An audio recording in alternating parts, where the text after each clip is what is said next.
So, um, I'm delighted to stand before you to discuss this topic that embodies our spirit, like human curiosity of exploration. And today the focus of our presentation will be on NASA Artemis program. I don't know if any of you are familiarized with the program, but we're going to be discussing about this. It's a very bold and ambitious venture that is propelling humanity back to the moon and hopefully beyond.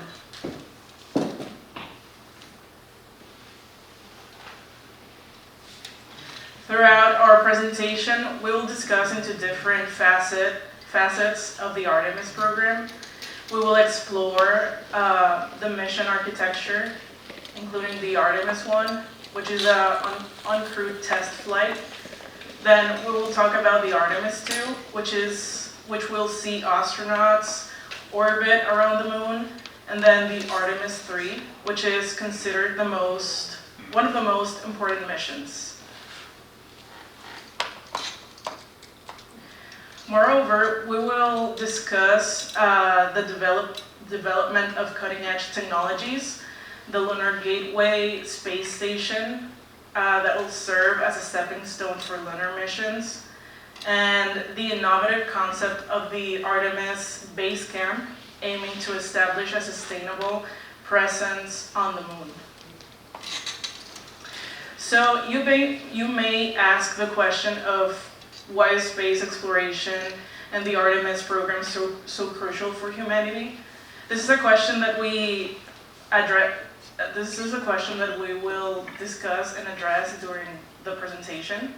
From scientific discoveries that unravel the mysteries of the universe to the technological advancements that benefit our daily lives on Earth, space exploration is impacting numerous aspects of our society. We will explore how the Artemis program fosters international collaboration, inspiring nations to work together towards shared goals, while driving innovation and pushing the boundaries of human knowledge. In conclusion, the Artemis program represents a new chapter in our journey to the stars. It embodies our curiosity, our desire to explore the unknown, and our relentless pursuit of knowledge. The Artemis program is not just about reaching the moon, but it signifies a giant leap for humanity, bringing us closer to a future where we might someday reach distant planets, seeking answers to questions that we have been looking for centuries. So thank you for your attention, and let us embark to go together on this thrilling expedition into the wonders of NASA Artemis program.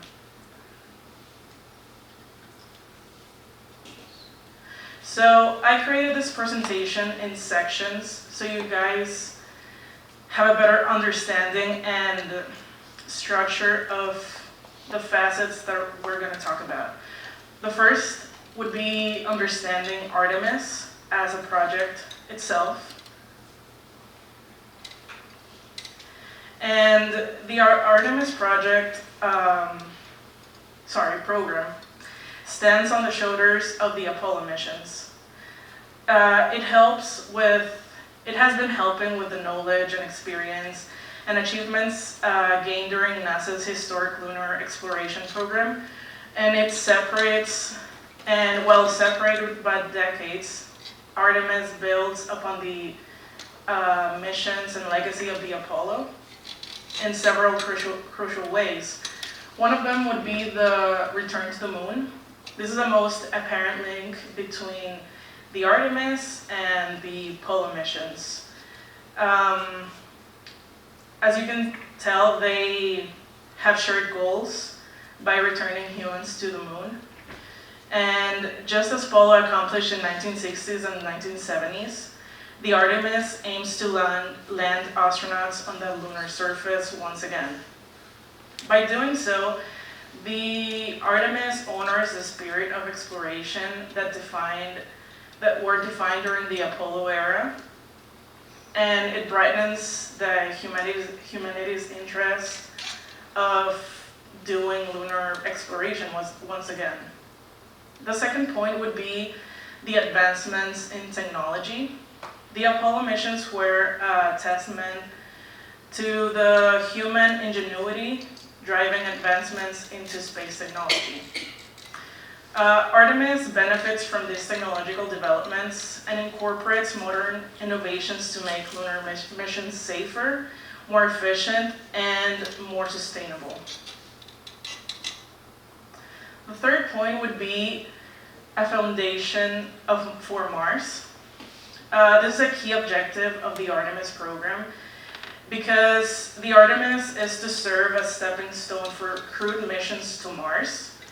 By gaining experience in deep space travel, lunar landing, and living and working on another celestial body, astronauts will be better prepared for future challenges in terms of going to Mars and doing other types of missions.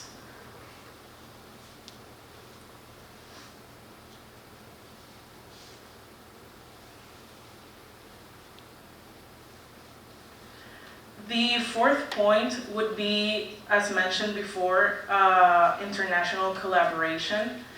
Both the Apollo and the Artemis fostered international collaboration, while the Apollo program included cooperation with the Soviet Union during the Apollo-Soyuz test project.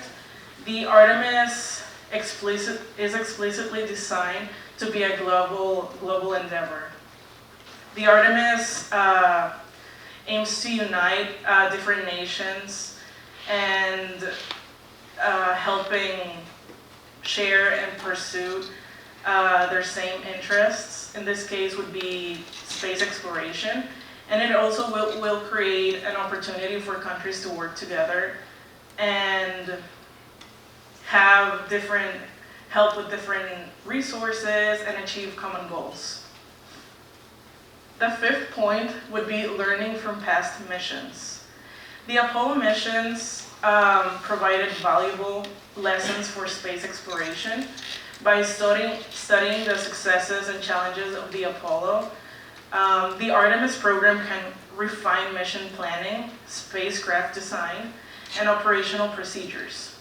The mistakes and triumphs of the past have informed the development of the Artemis, and it allows NASA to approach lunar exploration with greater expertise and confidence. The sixth point would be scientific knowledge.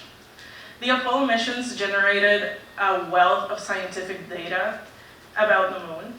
Artemis continues and will continue this legacy by focusing on scientific research during lunar missions.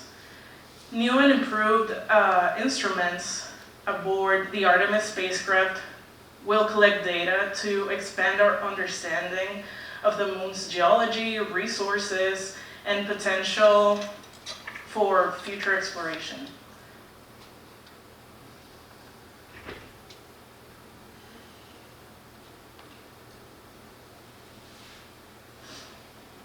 So the significance of returning humans to the moon is to establish lunar exploration, which holds tremendous significance on various levels, including scientific, technological, economic, and inspirational aspects. And here are some of the key points that I want to mention and why these key reasons are so crucial. One of them is advancing scientific knowledge. The moon is it's full of scientific information about the early history of our solar system and our own planet. And by returning humans to the lunar surface, we can conduct more sophisticated experiments and also collect new samples and gain deeper insights into the moon's geology and resources. The second point would be preparing for future space missions. The moon serves as a natural testing ground for technologies, systems, and human endurance in deep space. This will establish sustainable lunar exploration, which will provide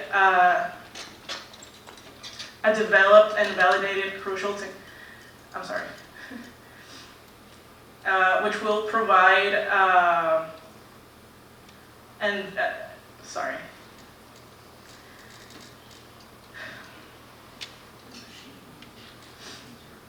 what I'm trying to say is that this will help with prolong their missions, make missions longer, and also have crewed missions which will take them to Mars and hopefully distant destinations. The third point would be utilizing lunar resources. The moon is believed to harbor valuable resources such as water, ice, and this is mainly in shadowed areas of the moon. These resources can be utilized to support human exploration, provide life support, and produce rocket propellants for future missions. And this will also help them learn how to extract and use lunar resources sustainably so they can make missions more cost-effective and self-sustaining, hopefully. Then the fourth point would be economic and commercial opportunities. Establishing a sustainable lunar presence opens up to new opportunities for commercial ventures such as mining, research, and even tourism. This can stimulate economic growth and private sector participation in space activities. It also leads to innovative business models and long-term investment in space exploration. Lastly, we have humanity's exploration destiny. And this is the desire to explore and expand our research beyond the Earth and human nature. Returning to the moon and establishing sustainable lunar exploration reaffirms humanity's exploration destiny, showcasing our ability to push the boundaries of what is possible and to venture into the unknown.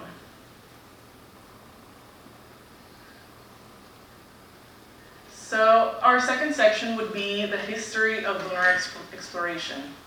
And I'm curious, and I really want to ask, who remembers past missions they have done, such as the Luna program,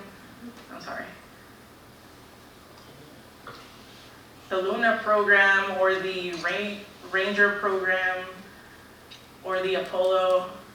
Somebody would like to share some of their experiences? Yep. Was the Luna program when the Soviets sent a dog up? Yeah, it was. Yeah, it was a series of robotic missions conducted by the Soviet Union, like with the aim to explore the moon. Yes. I don't know who else wants to share something. Yeah. Well, I remember sending my baby that I had in 1966 up in front of the TV at 6 weeks old to watch the last Which one? To watch which? 1966. Oh, 1966. Yeah, so I would like to talk about the history of lunar exploration. I know many of you might remember the Luna project from 1959 to 1976. And like I said, it was a series of robotic missions conducted by the Soviet Union with the aim to explore the moon. It was Luna 2, which was launched in 1959 and became the first human-made object to impact the moon. And it was a successful program that helped reach and impact the moon's surface. It also provided valuable data on the absence of the lunar atmosphere, and you know, the characteristics. Sorry.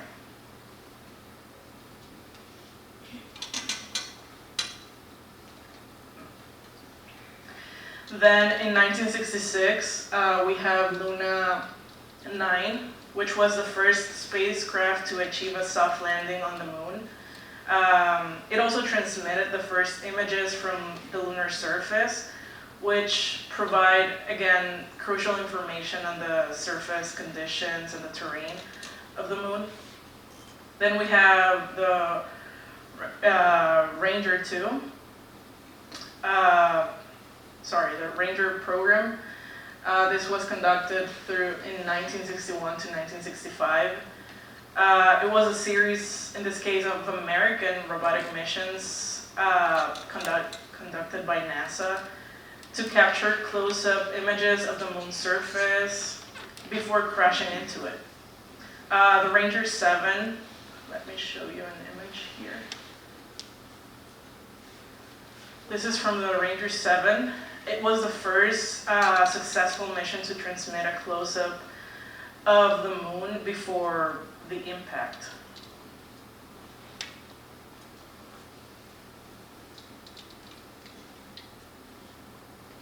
Then we have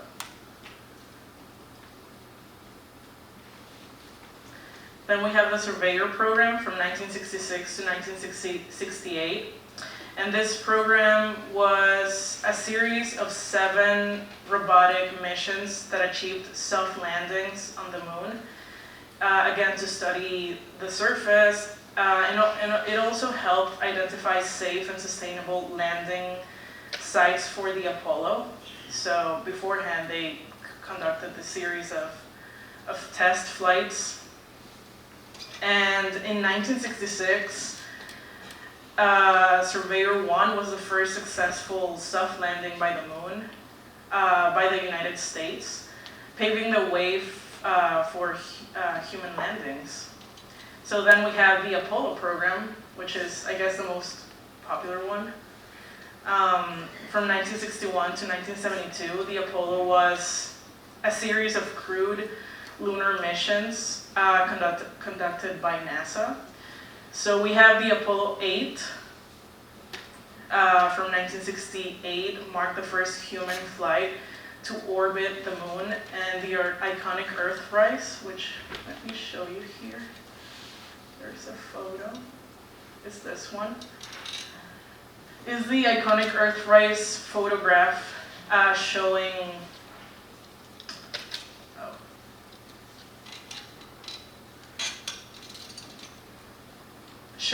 the Earth rising above the lunar horizon, offering a very unique perspective from our planet from outside, from space. Then we have the Apollo 11 from 1969, and it was a very historic mission when the astronaut Neil Armstrong and Buzz became the first humans to walk on the surface of the moon. And it was a very, very big achievement. And then we have the Apollo 69 from 1969, 12, the Apollo 12. This demonstrated the precision of lunar landings by successfully touching down near the Surveyor 3 spacecraft. And also it helped validate the capabilities of the Apollo lunar module landing system.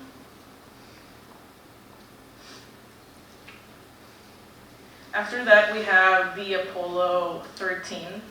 It became famous for overcoming a life-threatening onboard emergency and safely returning to the Earth. I don't know if you guys remember that one as well. After that, we have the Apollo 15 from 1971. This will introduce the lunar vehicle. And this allowed astronauts to cover greater distances and conduct more extensive geological explorations throughout the moon.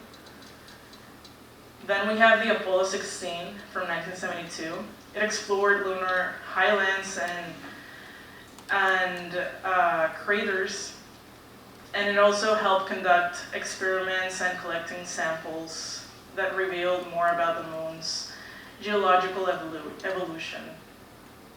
Lastly, the last mission would be the Apollo 17 from 1972. And this was the final Apollo mission. And they explored the Taurus Lither Valley, which is this one. And they discovered orange volcanic glass. And it helped them conduct extensive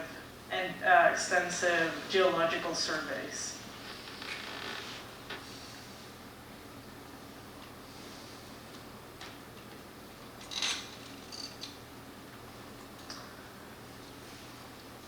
So you may be asking maybe what's the importance of space exploration in this case. As you can see, all the missions included one very particular aspect, which was scientific discovery. And a very important one that I want to mention would be planetary defense. By studying these bodies, this helps identify potential threats for asteroids and comets, and it also allows us to develop strategies to help prevent catastrophic impacts on Earth. So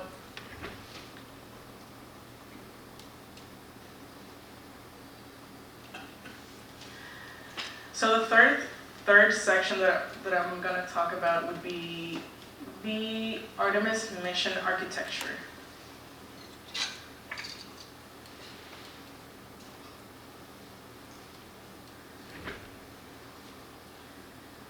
So, What happened in Hawaii recently from them? Are you talking about the fire? The big fire and everything, or is that just us making a mess? Yeah, honestly, I'm not sure if it was from them. I don't believe so. But yeah, it is a tragedy what just happened. And so part of all this study is to try and be sure we're ready, Yeah. because things happen. Yeah, and actually right now I'm going to talk about the architecture of the mission itself. And this connects to what you just said about if we're ready or not, because right now we're on the Artemis 2 mission. Astronauts, the spacecraft was launched a few days ago. They're currently gonna orbit the moon. Hopefully it's gonna take 10 days. And we really hope everything goes good. So let's talk about this so you guys have a little more context about Artemis 1. So as you can see, it is an uncrewed test flight that will demonstrate the capabilities of the Space Launch System. This is our most recent spacecraft they have developed and created for the purpose of this mission, and along with the Orion spacecraft. So the objective of the Artemis 1 is to demonstrate the readiness and reliability of the Space Launch System, which is the most powerful rocket so far developed by NASA, and the Orion spacecraft, which is a next generation crewed vehicle. And we will talk about these two vehicles in just a second. But NASA seeks to gather crucial information and data and address any potential issues before sending astronauts to subsequent missions. So after doing that mission, right now we're currently on the Artemis 2, which is the crewed mission of the program. Astronauts will orbit the moon without landing, making it the first time humans venture beyond low Earth orbit since the Apollo 17. And lastly, we have the Artemis 3, which is a very significant mission and again, very dangerous, I guess, because astronauts will return to the lunar surface. And this mission will focus on exploring new regions, conducting again, scientific research, and also preparing for future lunar explorations. And hopefully, going to Mars.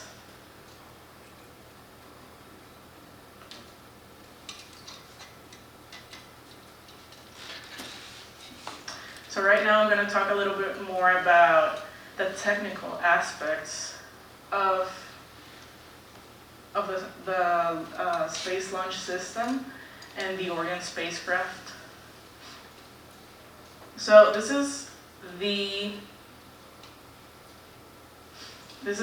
Space Launch System. One second.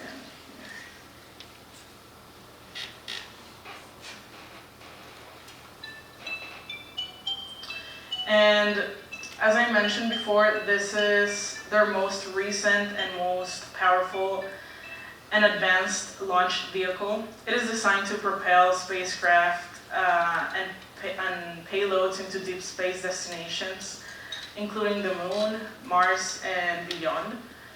As one of the cornerstones of NASA's Artemis program, the SLS, which is the Space Launch System, plays a very important role in enabling the agency's vision of sustainable lunar exploration and human spacecraft to distant celestial bodies.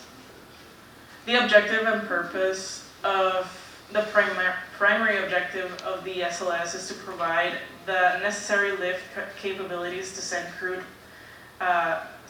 crewed spacecraft, also to send scientific instruments and other payloads on the variety of missions into deep space. This spacecraft is specifically developed to meet the demands of modern space exploration, including facilitating lunar missions and preparing for future human missions to Mars. One of the key aspects of this SLS is characterized by the lifting capabilities. It is capable of carrying heavy payloads into space. It is also essential for launching the components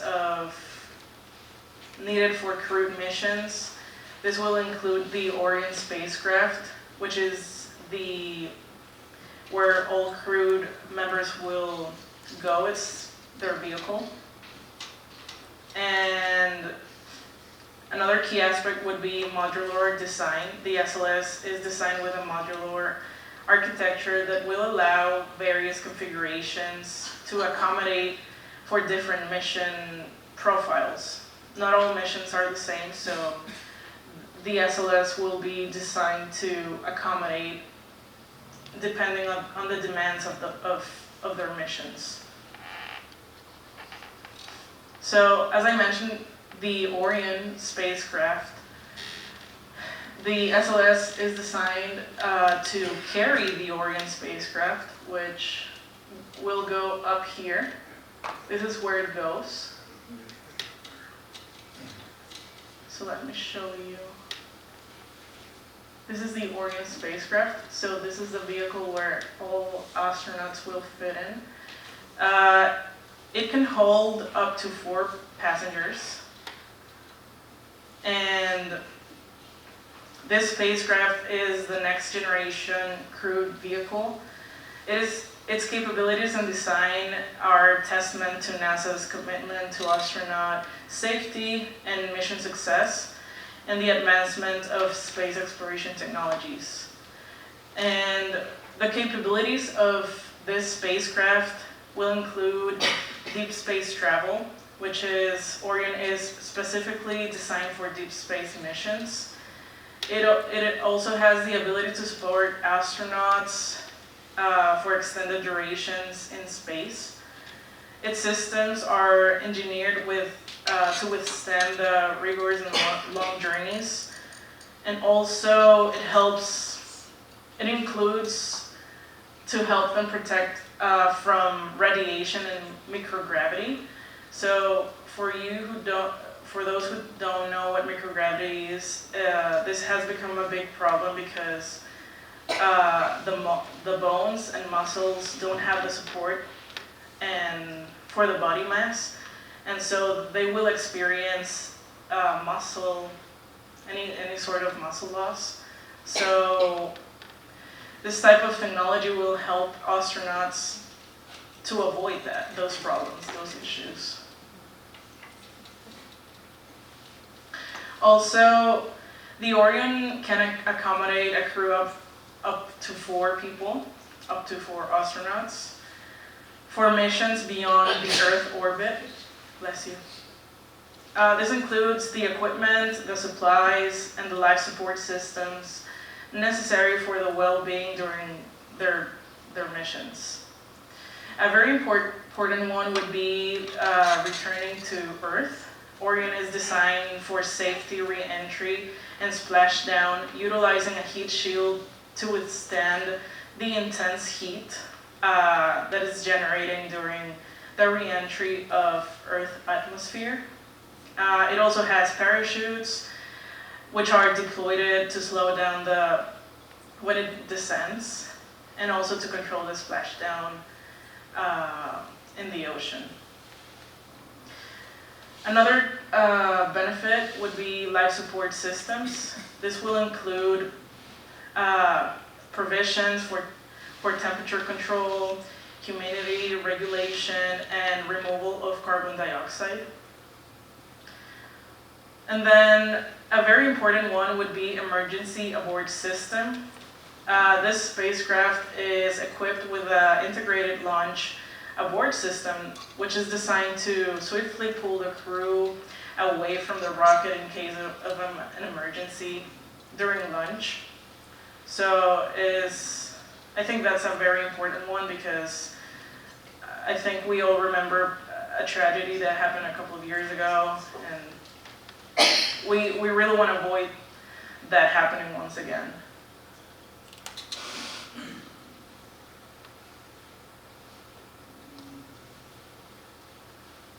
This is the test flight for the Artemis mission, number 1. It was the rocket while orbiting the moon, and this was before sending the astronauts.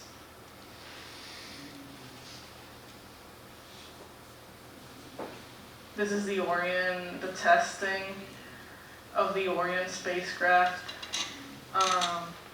in the ocean, just testing everything before an actual launch.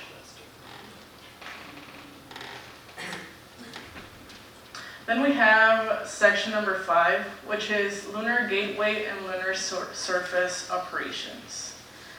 So this is something that hasn't been made just yet. This is just a concept, something that NASA will eventually create. And one of them would be the lunar gateway. The lunar gateway is a planned space station that will be positioned on the it would be orbiting the moon as part of the program itself from the Artemis program. This will serve a crucial outpost for human exploration and scientific research once again. And it will be designed It would be designed to be an international collaboration, not just from NASA, but internationally, which will be very, very helpful. Then we have, let me show you actually how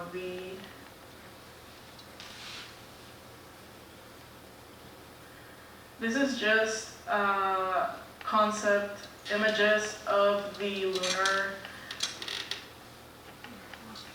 of how it would look, the space station.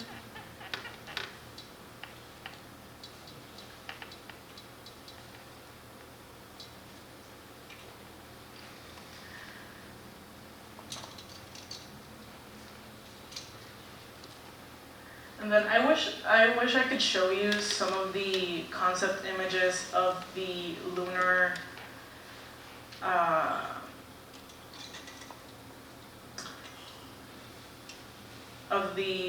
Artemis base camp. There's going to be a base camp eventually on the moon. And Artemis aims to establish a sustainable human presence on the moon. That's why this program is starting to happen. They eventually want to create a base camp on the moon, and this will involve this will help them have long duration stays, and also they're going to be using hopefully resources like water ice. Like I mentioned before, water ice can be found on the shadow areas of the moon. So they might be landing somewhere around the shadow area of the moon so they can find water ice. This can help them for life support and fuel. And also this can help them for future missions to Mars.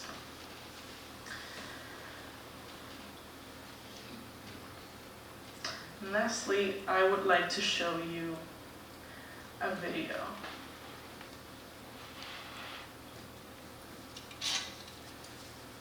I'm not sure if History of this agency is marked with broken barriers. are we able to? Sorry. Yeah, I don't think we're really able to just send that.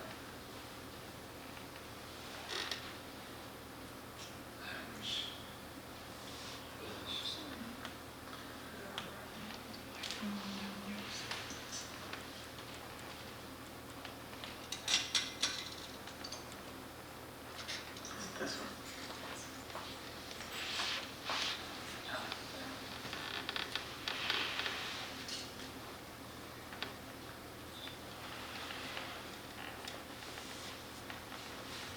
We are going. The history of this agency is marked with broken barriers, once viewed as impossible, with science fiction turned reality, with innovations that have spun industries all their own, and with demonstrations of peace for all humankind. We soar in the skies of our home planet. We maintain a human presence just outside of gravity, and we touch points all across the solar system and beyond. We're going back to the moon, and this is why. The moon is a treasure trove of science. It holds opportunities for us to make discoveries about our home planet, about our sun, And about our solar system. The wealth of knowledge to be gleaned from the moon will inspire a new generation of thought and action. Without fail, every major program and mission NASA has invested in has led to technologies and capabilities that have shaped our culture. The breakthroughs of the Artemis era will define our generation and the generations to follow. The tens of thousands of jobs associated with propelling us to the moon today are just the beginning of a lunar economy that will see hundreds of thousands of new jobs develop around the world. This is not an ambition of one entity or one country. The exploration of the moon is a shared effort, Woven together by a desire for the greater good. Why the moon? Because the missions of tomorrow will be sparked by the accomplishments of the Artemis generation today. because the ambition to go has already begun. And because Mars is calling. We need to learn what it takes to establish a community on another cosmic shore. So let's camp close before pushing out. And so, we go to the moon now, not as a series of isolated missions, but to build a community on and around the moon, capable of proving how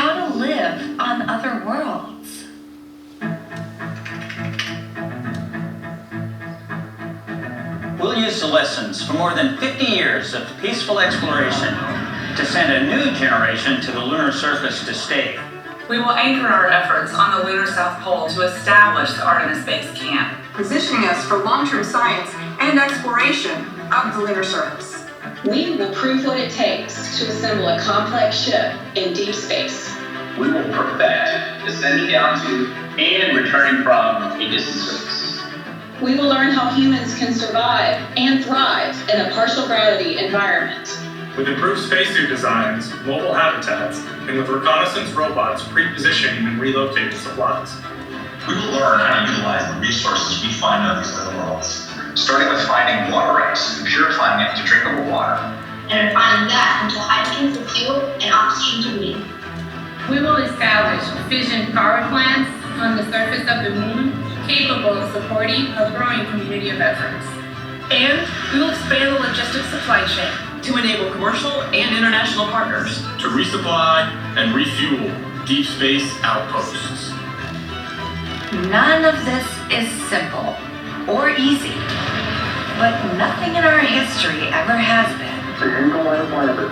You got a bunch of guys about to turn blue. We're breathing again. Thanks a lot.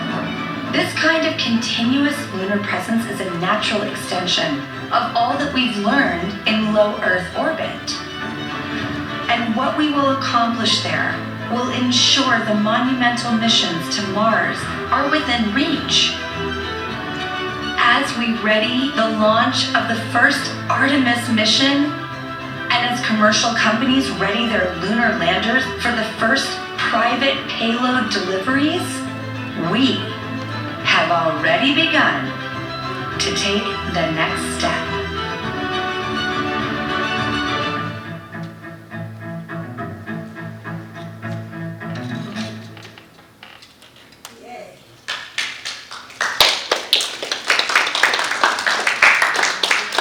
So that's a more simplified video about what we just talked.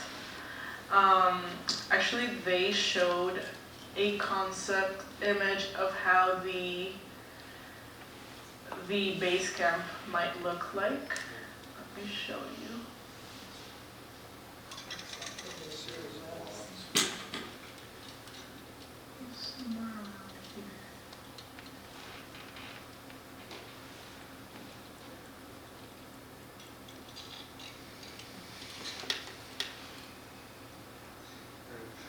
This. It's like a concept image of them trying to get water ice from the lunar ground surface and using that as fuel and also life support. So this is kind of how it would look like eventually. So, yeah. Thank you for your time. Any questions? Yes? Back there. One thing that concerns me, that hasn't been mentioned here, is what is climate change going to do to our whole space program? Climate change? Well, I have no answer to that question. Climate change is a very complex topic to talk about. But I'm also guessing NASA wants to expand and create colonies maybe on Mars eventually, maybe to try to use resources from other places besides Earth. But at the same time, by creating spaceships and spacecrafts and vehicles for astronauts, that also takes a lot of resources from our own Earth. So it's a very interesting question that I would like to answer a little more, but I really don't have the answer for that. Yes. Could you explain what you meant when you were describing getting resources from the moon by sustainable use of the moon's resources? Yeah, in that case, it's mainly, what they mention more about, it's mainly using water ice as, to use as fuel and also for life support. In terms of astronauts, they need water to, have longer missions on the moon's surface, and also using the water ice to help for fuel their vehicles, or also using that resource as water ice to Take a bath. yeah, why not? I mean, why not? What is sustainable about that? What does it mean, sustainable? Yeah, that's a good context. That's a good question. I don't have the answer to that. I can definitely look that up for you and give you a better response in terms of sustainability by using water ice. But yeah, I mean, they claim to be a sustainable resource from the moon to help them go eventually to Mars. So that's what they say.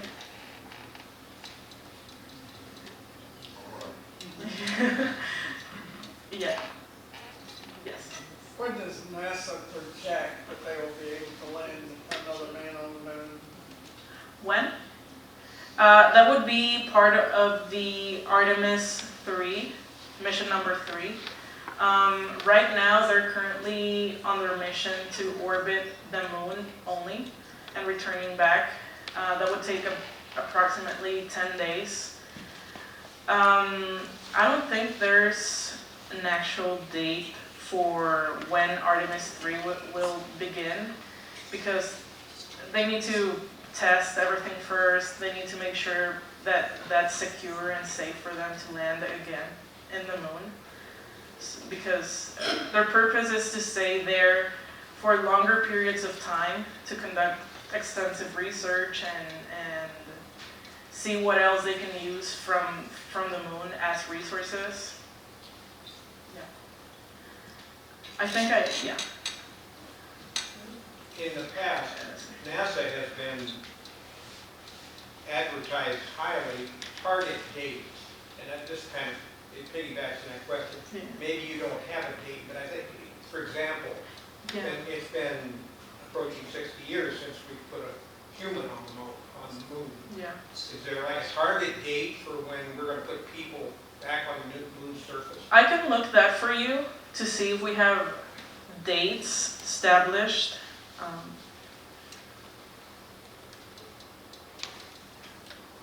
think it's been helpful, though, that you've shown what they have to do before we do that.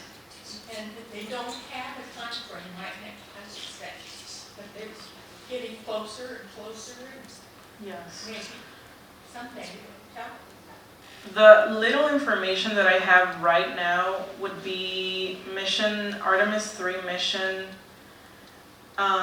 would be around December of 2025, around that time. There's no specific date for now. Yes. It seems to me like most government work, the dates always get pushed Yes. out, depending on what they discover in I their would current definitely missions. say it might not be this exact date, just because of what you said. There's always something new happening, or always a threat maybe.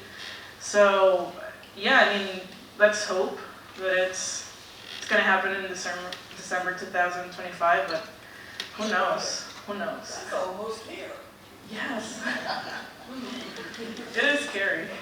Yes. How many other countries have space programs and might be trying to access the same solar ice? Solar. The ice that's the water ice. Oh, what other countries? Yes, how many are there? Over 90. How many Over countries have space programs? over 90? Around 90? 90? Yes. So the Artemis program, it's not just about NASA.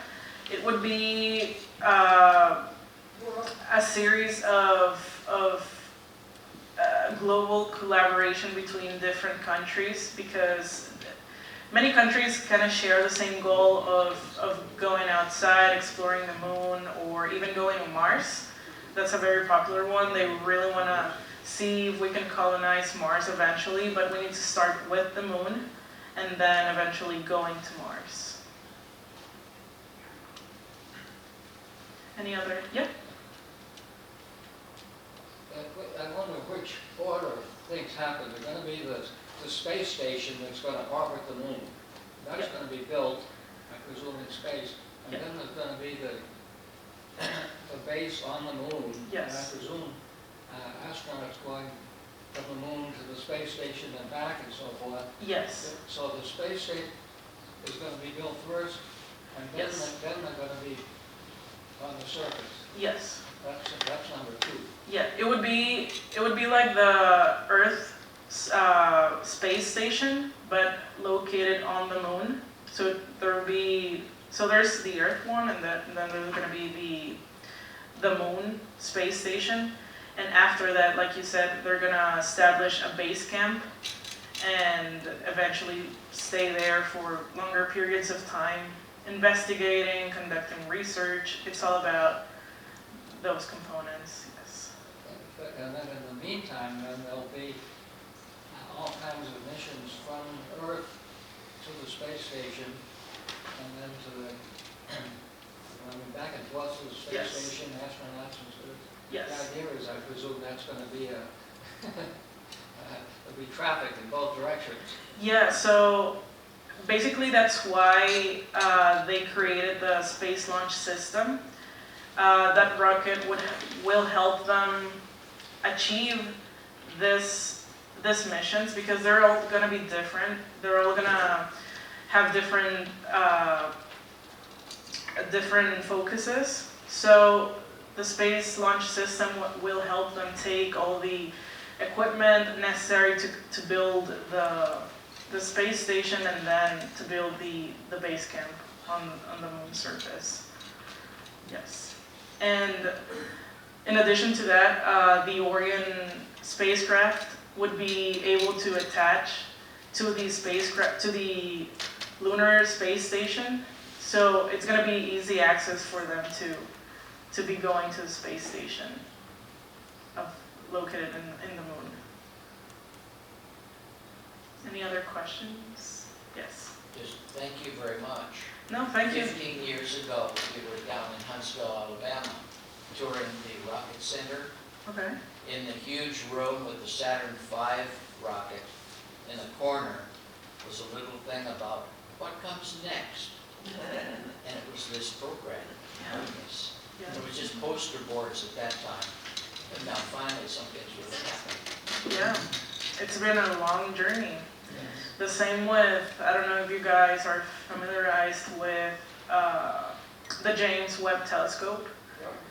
It's crazy the amount of time it has taken them to finally launch the telescope, and now we're able to see very, very stunning images of our space. So it's very rewarding, I would say. Yep. Thank you.